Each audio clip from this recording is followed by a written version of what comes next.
beginning there was Jack, and Jack had a groove, and from this groove came the grooves of all grooves.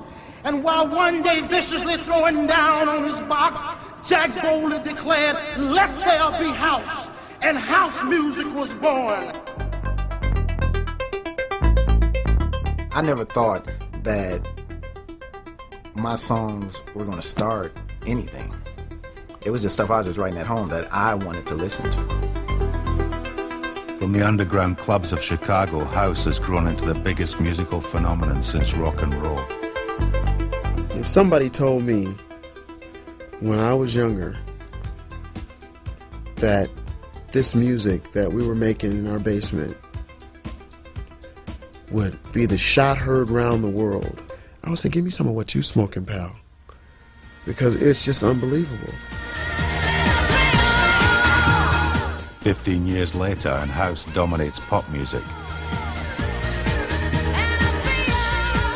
From Madonna to U2, no one has escaped its restless beat. I think the house is a feeling, and I think that if you don't feel it, it can't be house. It's a feeling that's turned DJs into superstars. It's not just about playing the latest bunch of tunes. Never has been. And it's made nightclubs into global brands. I certainly know that when a DJ gets out there and performs fantastically and does a brilliant job and there's a wicked crowd, you really can't beat it. You know the score. Not just a type of music. It's a way of life. It's just a feeling in the clubs that you get from these drive-in tracks, these great tracks, great songs. And I just see all of these people enjoying this music that they don't really understand why it was even created. You know what I'm saying? They don't even understand the basis of what house is trying to do from the get. It ain't about pop and eat. It isn't. This is the story of the people who made house. The soundtrack to our lives. Anything that starts off underground is house to me. I don't care how big it gets. If it started out underground, then and it had that big club feel, then that's house. We stole everybody's music. I mean, that's how we created our sound. The way the Chicago guys did it, they just took like disco grooves and rehooked them up, you know what I mean?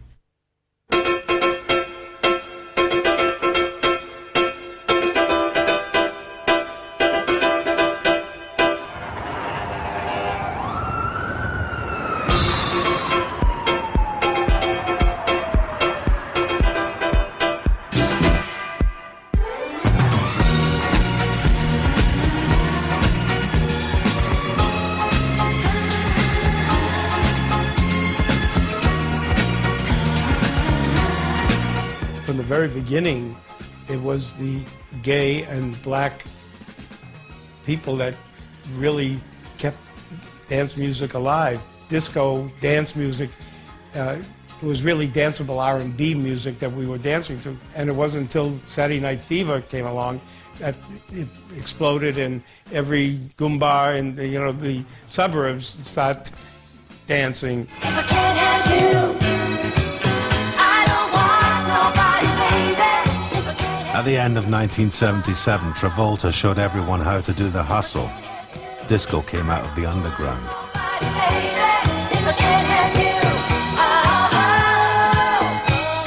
As the whole world caught Saturday Night Fever, Mel Cheren's partner, Michael Brody, had a vision of a new kind of nightclub. Michael and I said, if people can dance together, they can live together. And that's why it was so important to bring all kinds of people, black, white, straight, and gay, together with music. And one day, Michael called me and said, Mel, I found the guy that's going to make it happen for me. And he was talking about Larry Levan. This is 84 King Street, Paradise Garage. Larry was the talent. Larry was the music. Larry was the imagination. Larry was the spunk. Not to just, polish up Larry, but the truth of it is the truth. Larry was everything. Opened in January 1978, the Paradise Garage had the biggest dance floor and the best sound system in New York. But it was resident DJ Larry Levan who made the garage legendary. Sometimes you get a thing from me, and you want my company. Yes, you do, baby. He played music sometimes that was so intense, and music that made you get down, made your body go down. He'd say, see that crowd over there? Watch what happens when I put this record on. It was like Snake Charmer. He made you go like this, he made you go like that. He wasn't great at mixing. He could if he wanted to. That wasn't his thing. He knew how to play a song. He wouldn't just play one sound or one style. Dropping disco, various different rhythms. That whole night you went in, you just came back singing songs, and you went home just thinking about what happened last night. Such an exciting time and place. New York was the heart, and that's what attracted me to New York. I had to go because I was so into the music. You gotta push it to me, baby. Push it to me, baby. You gotta start it to me, honey. Start it to me, girl. If you want my money. If you want my money. You gotta make it good as honey. He was technically a genius. The actual bass speakers were named after Larry. They were called Levan horns. You know, he controlled everybody. That was his job. He would shut the music and go down, get a ladder, and clean the mirror ball if he didn't think it was clean enough. And out of nowhere, boom! Blast the music. Everybody, oh! Come on, you can get it, anytime. Tonight is fine. I got my mind in it. Come on, you can get it, anytime. Tonight is fine. First time I went, I was 17 years old. And I was like, my God, never seen a place like this before. When you first went into it, it was like entering Dante's Inferno. They spiked the punch, okay, and they would tell you that they were gonna spike it that particular night. So that meant the whole crowd was just all on acid. You know, and next you know, you're just like so spaced here, and then somebody handing you a popper, and you're doing the popper, you know, and everybody higher Quaaludes. All the deepest corners of the club, all right, you have people engaging in sex, you know?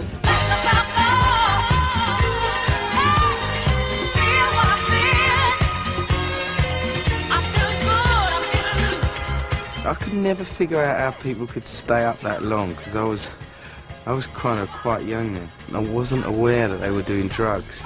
So me and my friend, we used to just stay up all night and, you know, come 7, 8 in the morning, we were literally exhausted, but then we brought out the coffee and we were on the coffee, and I always used to fall asleep on the subway going home and end up stuck in the Bronx. A tastemaker of resolute individuality, Larry was an inspiration to a generation of DJs.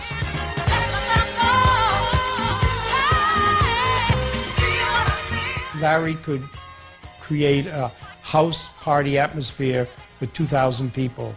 It really got me into the whole club and DJ kind of thing. Paradise Garage set trends. Paradise Garage was one of the first of its kind. And 20 years later, people are still talking about the influence Paradise Garage had on music in the culture. Disco sucks! Disco sucks! But only 18 months after Saturday Night Fever, dance music was facing a massive backlash in America. Disco sucks! Disco sucks! Disco sucks! Yeah! Steve Dahl was blowing up disco records out at Comiskey Park and, you know, getting all these rock and roll heads to join in. And, you know, there was a huge backlash on disco music. This is now officially the world's largest anti-disco rally! In 1979, DJ Steve Dahl led an anti-disco campaign that struck a chord throughout suburban America. It was more about blowing up all this nigger music than, you know, destroying disco. Strange enough, I was an usher, working his way towards his first synthesizer at the time. What I noticed at the gates were people were bringing records, and some of the records were disco records, and I thought those records were kind of good. And some of those records were just black records. They weren't disco. They were just black R&B records. And I should have taken that as a tone for what the attitude of these people were. I know that nobody was bringing Metallica records by mistake. They might have brought a Marvin Gaye record, which wasn't a disco record, and that got accepted and blown up along with Donna Summer and Anita Ward, and so it felt very racial to me. Is it all over my face?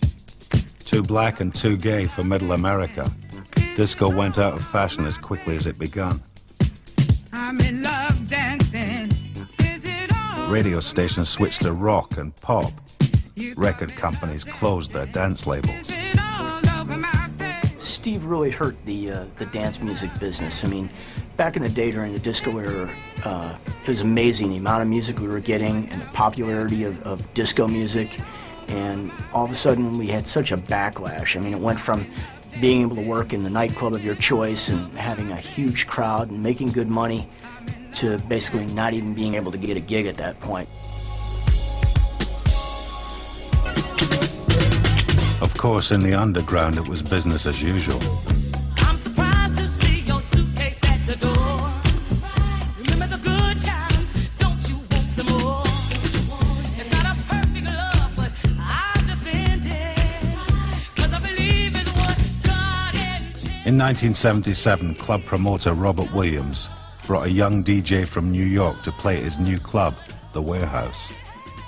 His name was Frankie Knuckles. Because of Frankie's music style, no one could touch him at that point. I'll be right there. Yes, I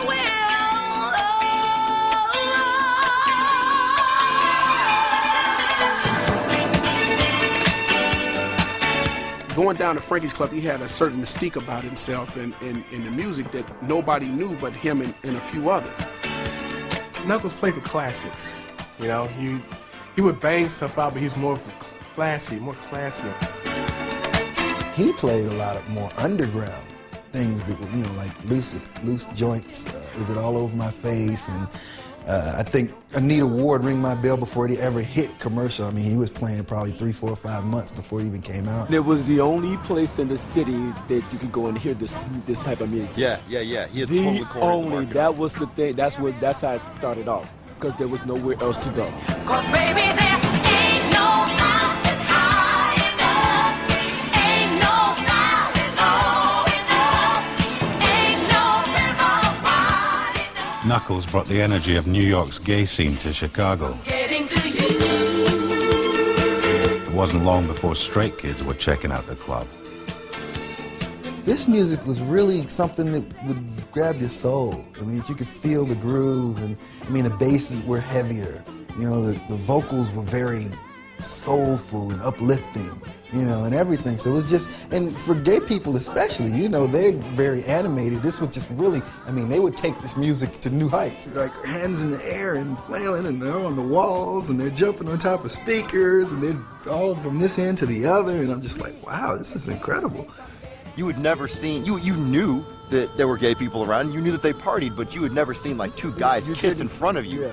The place was like this throbbing, hot, you know, mixtures of just body to body. And I mean, you know, yes, I remember it was, you know, all black people and mostly all black men. There were a few women, not very many, you know, but it was just a really cool place, and it made me feel at home. I think at that time it changed a lot of people's perception of stuff. I think that a lot of straight people found like it's okay, you could talk to somebody that's gay. When you look up and guys are kissing, you're like, well, they're not kissing me, so you know, I'm doing my thing.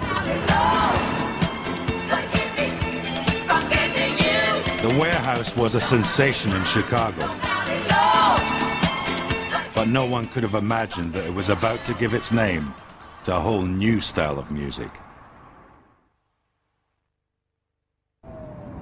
If you were a DJ in Chicago, if you wanted to have the records, there was only one place to go, and that was Imports. This is where Imports was. People would come in and looking for Wearhouse music, and we would put, you know, as heard at the Wearhouse or as played at the Wearhouse. And then eventually we just shortened that down to, because people also just in the vernacular, they started saying, yeah, what's up with that house music? Now at this time they were talking about the old classics, the South Soul, the Philly classics and such. So we put on the labels for the bins, we'd say house music. And people would start coming in, eventually just asking, yeah, where's the new house music?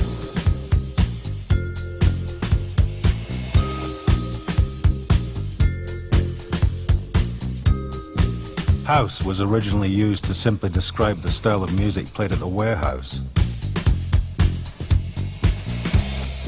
Primarily it was a lot of the old disco records, and not the poppy type disco record. You know, it wasn't instant replay from Dan Hartman, but it was Scat Brothers' Walk the Night. And we used to just dig in the crates and find something that people forgot about and bring it back. With such a limited supply of old tunes, DJs became increasingly creative on the decks.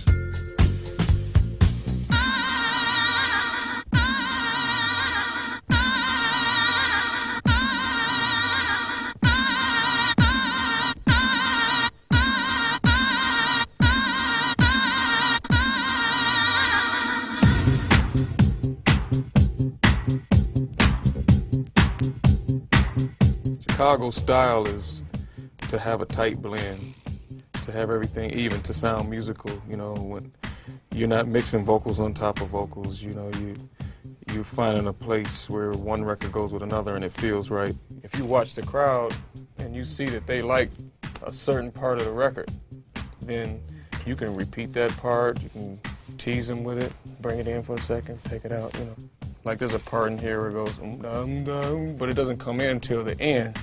So say I wanted to bring that part in, then I would, if I had it planned, I'll just show you how I would move to that section. Like right now it's on the beginning of the record.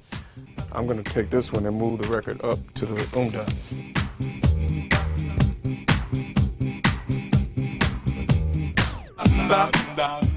I might slam it.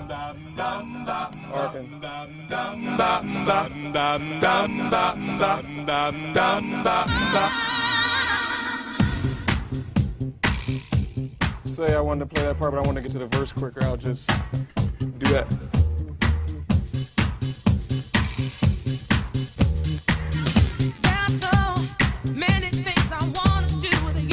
Basically, if I would just use the double copies to just be able to manipulate the record to whatever section I want to use, whatever I want to do. Like I may intend to play the whole record, but the crowd may not want to hear it.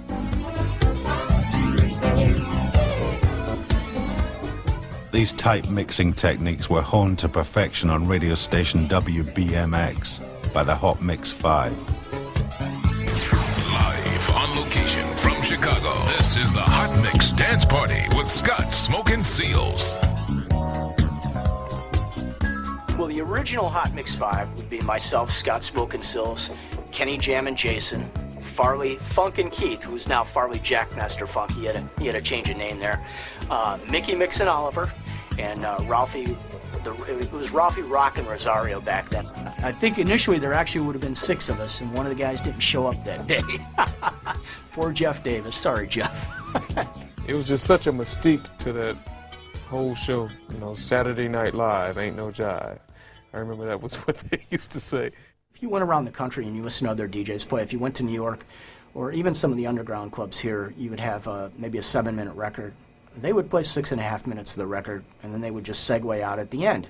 The Hot Mix 5, on the other hand, was different. They would play 1.5 minutes, 2 minutes of the record, take the best part out, play the break, repeat the break a couple times, and just give you the meat of the record that you wanted, and forget the rest of the garbage that was in there as filler. And that's what really, really made the Hot Mix 5 style. They were doing these mixes, sort of like what you were hearing at the club, but mixes on radio, and at that time, it was unique to me, and maybe unique to a lot of other people too. You know, as the show developed and, you know, we were trying to do more and more creative things, you know, you'd get out the razor blade and start cutting tape, you know, with reel-to-reels and stuff and trying to make the stuff even more creative than it already was with 2 turntables and a mixer.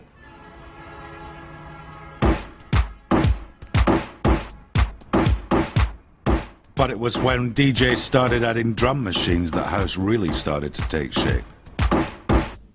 People just figured, hey, let me try and make up my own kind of, you know, beats or rhythms to compensate for the lack of music. Sometimes it seems the going is just too rough, and things go wrong no matter what I do.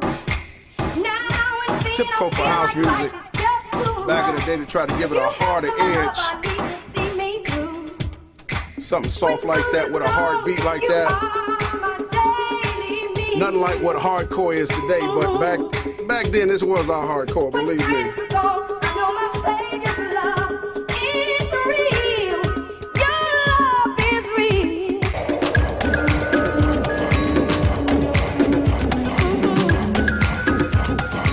Take the beat out, bring the beat back.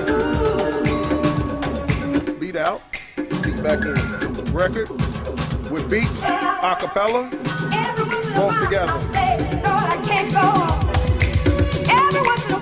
To take it to a higher significance, when you turn the drum machine on, you just play beats, people would just scream. You take the kick drum out, bring it back in, and just scream all night. And they would do these tracks so that when they DJ'd, you know, that everybody would run to the DJ booth and go like, wow, what's that? What's new? What's, you know, man, what's that? And so it was sort of like a status thing. It became a status thing. Who could come up with the hottest track?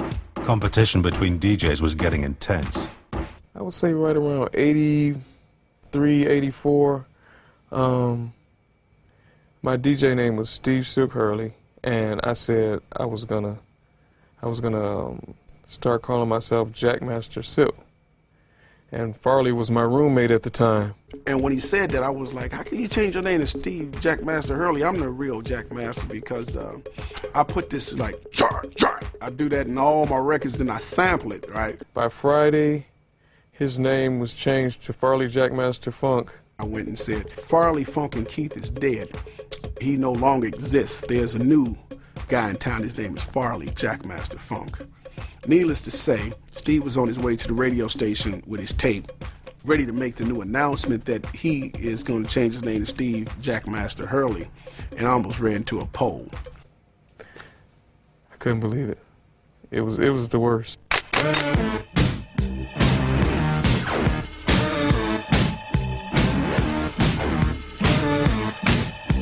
In 1983, a new club opened in Chicago, the Music Box. Its DJ Ron Hardy had an intensity that took clubbing to a whole new dimension. This was Ron's club. This was definitely and nobody else's. It was owned and ran by Robert Williams, but it was Ron Hardy's club. He would never, ever not be there.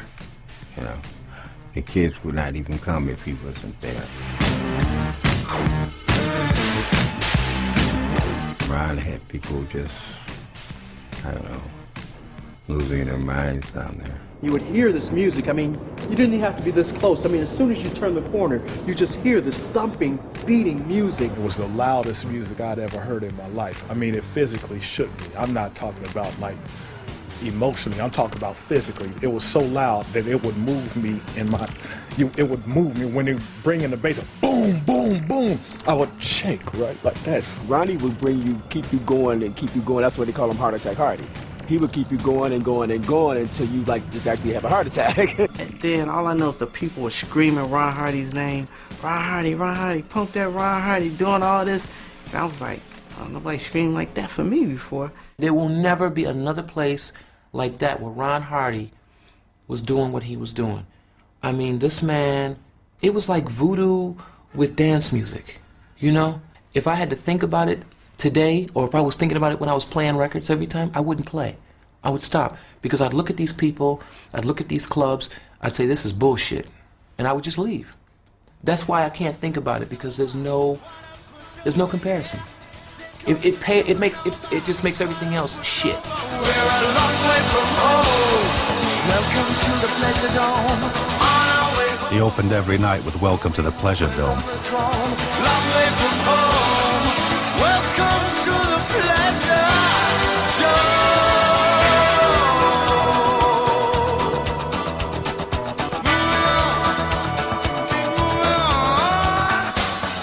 He played real fast. That's because he was high on heroin and things were kind of sounding slow to him, you know. So he speeded it up. And in doing so, he speeded the party up. There's all types of drugs going around there. Yeah, I mean, acid was big, MDA was big, MDA, which is a precursor of ecstasy. You know, and MDA and stuff like that, you just mixed it in a cocktail and gulped it down. Or eat it, or licked it. Yeah, well, licking it was a hard way to take that shit, boy. Oh my God, I mean, that's just like straight into your system, you know, and it tasted terrible.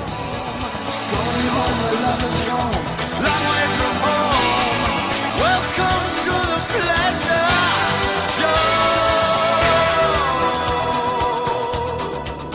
We were kind of into this punk out era and playing music like some of the Blondie tunes and the B-52s. Rock Lobster. And when they did the part where it said down, down, down, everybody went down on the ground. We'd come out of craft work and go into, One Nation Under a Groove. So it was like a really weird time for music because you had all these black kids dancing to punk music. Basically, when we were doing the punk out age, it was basically you would take a woman, you would bend her over, and you were just there, just basically grinding on her ass, dancing. This was punking out. And that kind of, then when jacking came about, it just kind of carried over from that. Jacking, first became aware of jacking at the music box. It was just part of the language, part of the culture. Just people say, I'm going to go down to the box, I'm going to jack my body. It would be like maybe one girl, and it would be 7 guys dance with one girl, and she'll be in the middle, and they would be in a circle around her, and they would jack, which was like she might be bent over or something, they would be standing behind her. Guys jacking women, guys jacking guys, girls jacking girls. Jacking with this fucking speaker was always a hometown favorite. Or the wall. Or the wall, whatever was handy. If you were lucky enough to have a person with you, then yeah, you're jacking to that person. But if you didn't, you find a pole, you find a wall, it fills a doorway. You just get on the door and you just jack in your body all night long. And it was also really kind of contagious. Once you would start in one part of the dance floor, before you knew it, everybody was engaged in this sexual pantomime. I've even heard some stories about more than just the jacking going on behind the speakers. And I mean, you could do all sorts of freak shit on the floor. I mean, no shit, you could be grabbing girls' breasts, you could be putting your finger in certain places, I mean, on the TV, floor. watch yourself. Yeah, this TV, right? Sorry. In the music box, they were having sex. You could do all sorts of unspeakable things on the dance floor, but that was on the dance floor. That was like its own world. Once the lights came on and the party was over with. Yeah, then you were going home. This place is probably responsible for some children. Everybody that I took there, it changed their lives. Everybody, it did. It inspired everybody I know.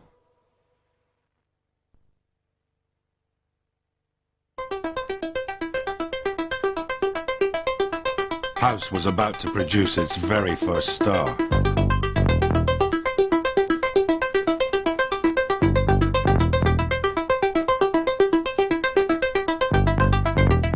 In 1984, a demo tape unlike any other spread like a virus through the clubs of Chicago.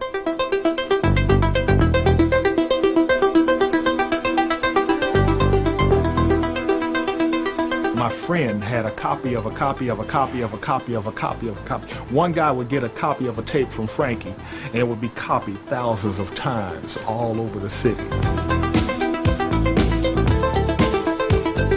There was this one little sequence line in it. It was just like a 3-note line that just repeated. But when that came on, everyone knew that was Your Love. I mean, the crowd, everybody. It was a big thing. Everybody was singing along with the song. Everybody, in the whole crowd. And it was the shit. The track was bumping. It was the shit. Jamie was God to us. We had no idea he was like a kid in his bedroom making music. I thought Jamie was a millionaire in Europe somewhere. I didn't even know he was black.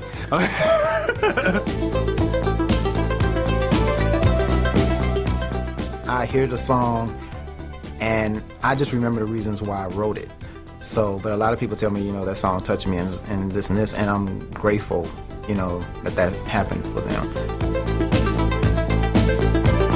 The son of strict parents, Jamie hadn't even visited the clubs that Your Love was being played in.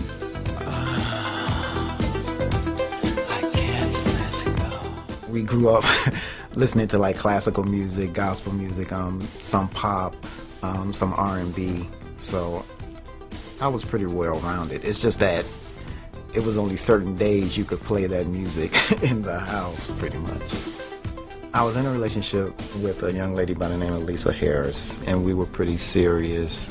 And it was the first relationship that I had that I felt was really real for me. I was always waiting, looking for that one individual person to feel like I have a connection with. And when I met her, it just happened. I kind of like, and when I talk to her still, because we still talk, I tell her if it wasn't for her, these songs wouldn't have been written. When your body's next to me, I begin to swear. When you touch, I lose control. Now you know what's next. Fantasizing all the time of your body next to mine. I sent this tape to every company in New York, and they turned it down. This is not what we're looking for. We're not into this. So I was like, fine. But his tape was huge in the clubs. Well, I need your love. I need your love. I need your love. Your Love was the year zero in the evolution of house music. I need your touch. Don't make me wait for your love. Listen to it, man. It's just, it's a brilliant track. You know, you take a hit nowadays and you ask somebody what was so good about it. They can't really tell you. This hook, the hook, the bass line, all that. But a great song is a great song. And that Jamie did some great songs, like 3 or 4 in a row, and they went all over the city, but they just weren't out on record.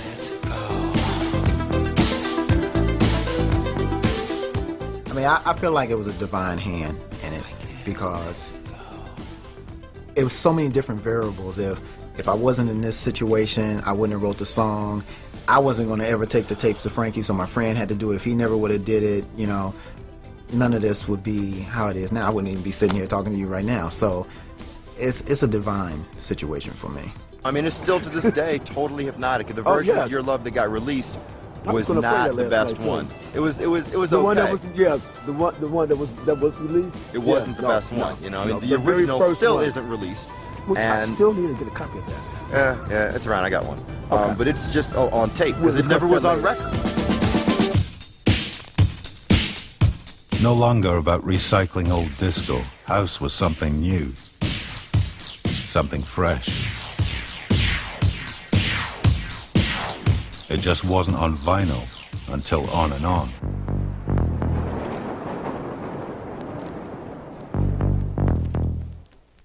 Jesse Saunders, On and On. The very first house record. To this day, I've had people offer me $1,000 for this, if not more.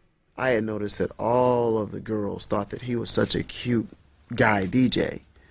And he said he was singing, so I thought I'd put him in front. I thought that, okay, you have a band, you got a cute guy up front, heartthrob for the girls, you got the musicians taking care of business behind the scenes. So Vince, Vince is the type of person, he's just Mr. Information. He just goes, oh, we do this, and my father has a record label, and it does this, and the pressing plan is here, and this is how you do the label, and this is what you do this, and blah, blah, blah. And I'm sitting there like, okay, And we didn't know what we were making.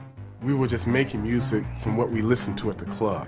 Everything was 4 on the floor, so that's what we started making, I recorded the drums here and the bass and put overdubs of the keys, all kinds of effecty synth stuff on there. And then Vince and I, did this corny little rap. And Jesse liked this line from White Horse where it said, bitch, wanna be rich, got to be a bitch. So it goes on and on. And Jesse says, bitch. On and on.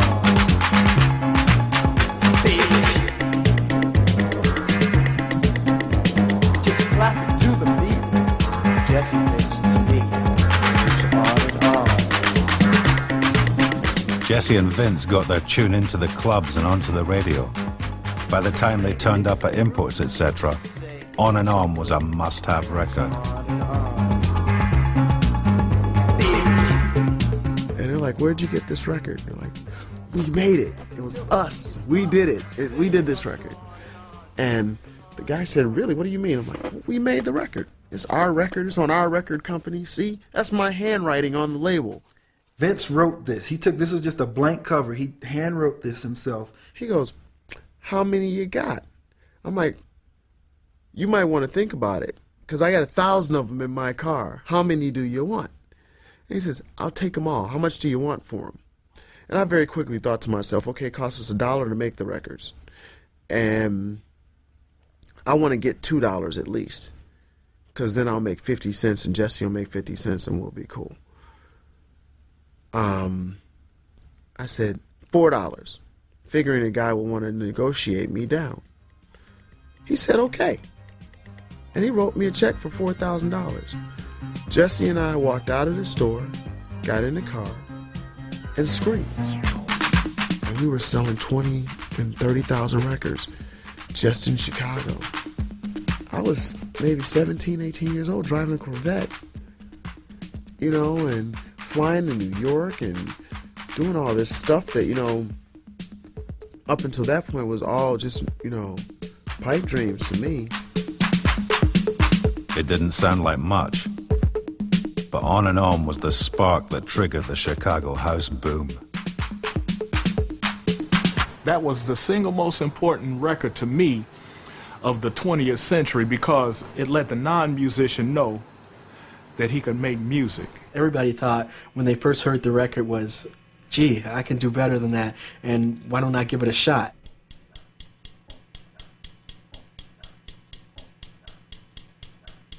The first thing you have to do is you have to start off with a strong kick drum. And then you have to have a bass line.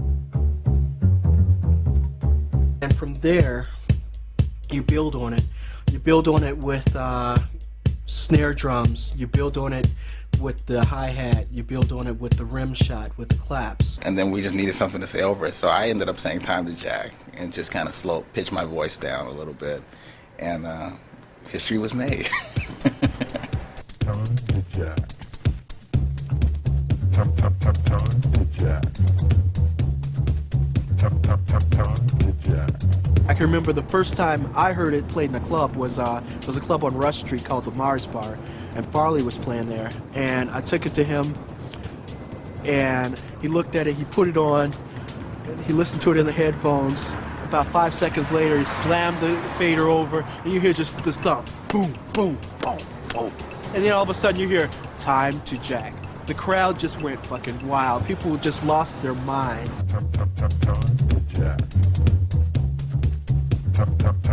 By 1985, every kid in Chicago with a drum machine was making house. For a time, Chicago house just took over. You couldn't go to a club and just not hear our music, and it was a great moment. Now it was about to take flight outside Chicago.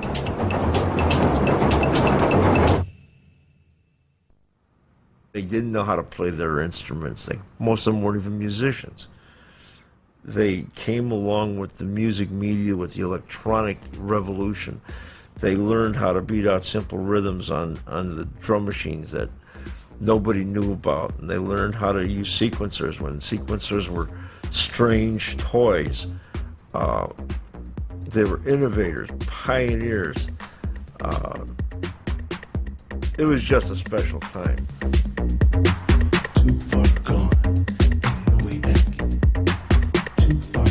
Larry Sherman owned Chicago's only record pressing plant. As the first wave of house tracks emerged, he launched the Trax label. If the guy brought in a tape today, I tried to have a record out within a week. That's kind of what set Trax apart, was the ability to get the materials into the marketplace. We didn't have to wait for somebody to say, well, I think this might be a good record, I might buy it.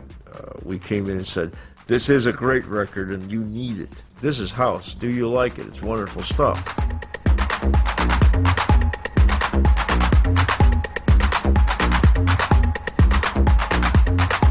Early releases like Adonis's No Way Back defined the emerging house sound. Release my soul, I lost control. But it was business skill that made Trax the dominant label. Vinyl at that time was running about 70 cents a pound or 30 cents a record, roughly. I couldn't afford it to produce large quantities because the cash flow was terrible. So I bought large quantities of new unsold records. Then he'd grind them up, and he'd reprocess them again and make new records, which is why his records always had the pops, and they weren't like very well pressed, and they would warp and everything because it wasn't virgin vinyl. And I apologize to the public on this one. The reason that some of the records were at best shoddy at some times was because I just ran the parts. If they would still fit in the machine and didn't come out, I was running records. Made the best record you could make for a quarter.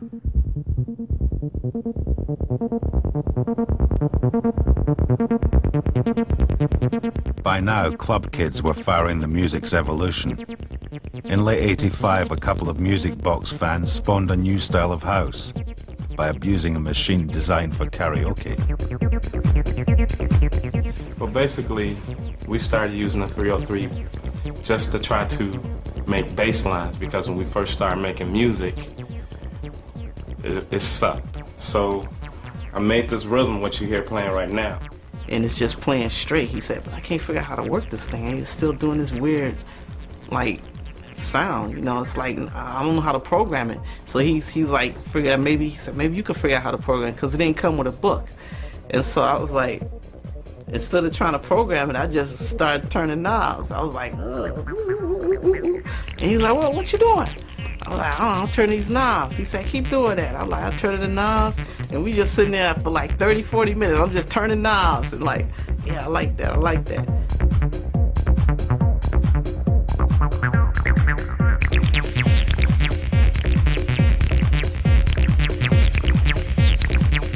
There's been 5,000 acid house records after that one, and nobody did it like Pierre. Pierre did it in a musical way that followed the mood of the song. Everybody else just turned knobs, man. No, it's never been done like that. So if anybody would be daring enough to play this, it would be Ron Hardy. He ended up playing it 4 times that night. The first time he played it, the people didn't really know how to react to it. He played it again. People was looking like, I guess it's early. He playing some crazy stuff. The 4th time, they lost their mind. And that was the birth of acid right there.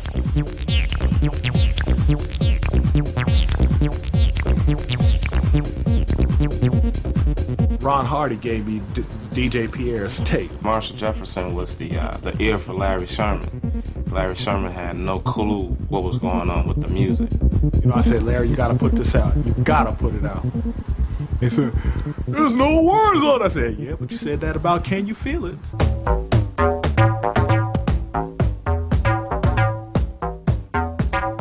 Can You Feel It brought jazz sophistication to the raw house beat.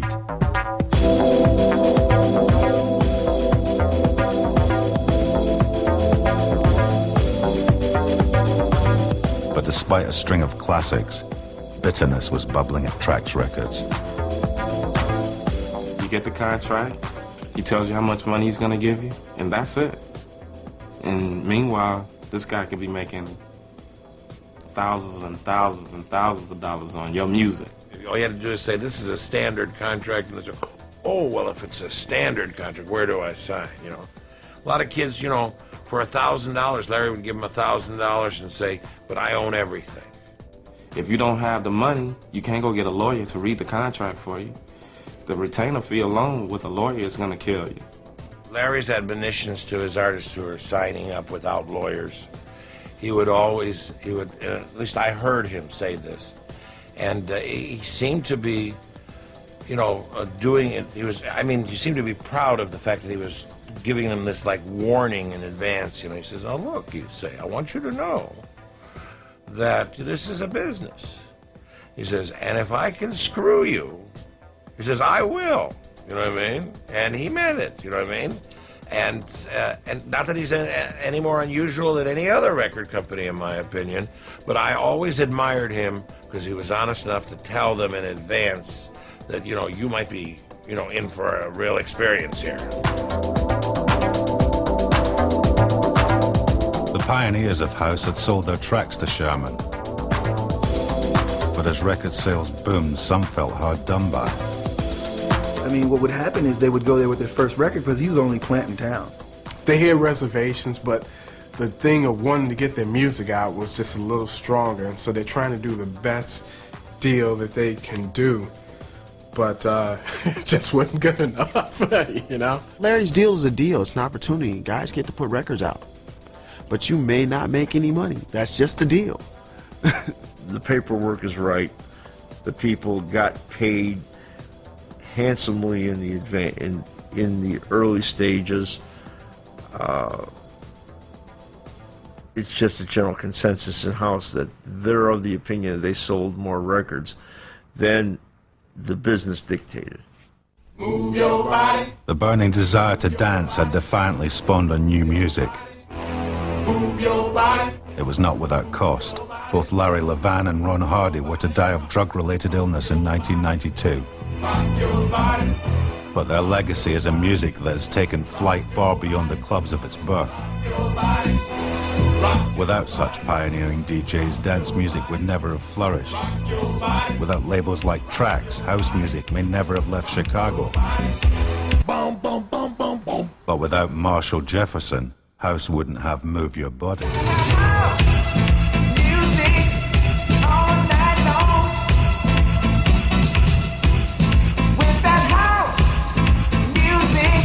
You can't go wrong. Give me that house music to set me free. Everybody said it wasn't house music when I first did it. That piano, what the hell is that doing there? You know, who you think you are, Fast Domino? You know, yeah, you don't put no piano on no house record. That ain't house music. So I called it the house music anthem. The response to the house music national anthem, Move Your Body, was just international. I equate the record to like Bill Haley and the Comets, Rock Around the Clock, right? Rock and roll was before that song, but that gave everybody the name, because right after Move Your Body came out, reporters start coming from all over the world. What's house music? What's house music? What's house music? Right? So, you know, Move Your Body said, gotta have house music all night long. With that house music, you can't go wrong. You know, give me that house music. Then it's called the house music anthem. Sexy body, move your body. House had a sound. It had a name. By 1986, it was ready to cross the Atlantic.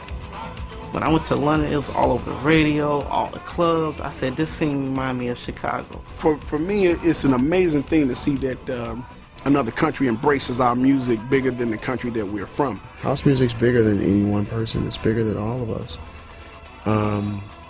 And I would have to say to have a portion of its inception be my legacy. You know, I feel that that's just an honor. I'm flattered. Move your body, move your body. More on the pioneering innovation that is Pump Up the Volume next week, same time. The book, Pump Up the Volume, priced $9.99, and the official double CD, History of House, featuring tracks from the show, are out now. To order your copy, call 0870 1234 or click on to channel4.com/shop.